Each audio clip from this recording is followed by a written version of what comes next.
Hello, അസ്സാം വലൈക്കും. Thrissur medical കോളേജിലുള്ള ആളുകൾക്ക് നിസ്കരിക്കാൻ സൗകര്യമുള്ള സാന്ത്വനം ജുമാ മസ്ജിദ് മെഡിക്കൽ കോളേജിൻ്റെ ഏകദേശം 1.5 കിലോമീറ്റർ അകലെയായിട്ടുണ്ട്. നിസ്കരിക്കാനും കുളിക്കാനും വിശ്രമിക്കാനുള്ള സൗകര്യം അവിടെ അവർ ഒരുക്കിയിട്ടുണ്ട്. മയ്യത്ത് കുളിപ്പിക്കുന്ന സൗകര്യങ്ങളുണ്ട്, അതുപോലെ ആംബുലൻസ് സൗകര്യങ്ങളുണ്ട്. നമ്മൾ ആരെങ്കിലും ആ പള്ളിയിൽ വരുന്നവരുണ്ടെങ്കിൽ, നമ്മളെ നാട്ടിൽ നിന്ന് വരുന്നവർ ആരെങ്കിലും ഉണ്ടെങ്കിൽ, മലപ്പുറം ഭാഗത്തു നിന്നൊക്കെ വരുന്നവരുണ്ടെങ്കിൽ ആ പള്ളിയുമായി നമ്മൾ സഹകരിക്കണം.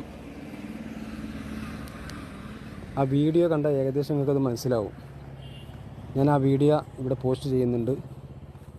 എല്ലാവരും ആ വീഡിയോ ഒന്ന് കണ്ടു നോക്കുക. ആ പള്ളി അടക്കം മെഡിക്കൽ കോളേജുകളുടെ റൂട്ടടക്കം റോഡ് വരെ കാണിക്കുന്നുണ്ട്. മനോഹരമായ പള്ളിയാണ്. നമ്മളൊക്കെ സംഭാവന ചെയ്തെങ്കിൽ ആ പള്ളി മുന്നോട്ട് പോവുള്ളൂ. അവിടുത്തെ ധർമ്മപ്പെട്ടിയിലെ ഒരു വാർത്ത നിങ്ങൾക്ക് വായിച്ചാൽ അത് മനസ്സിലാവും.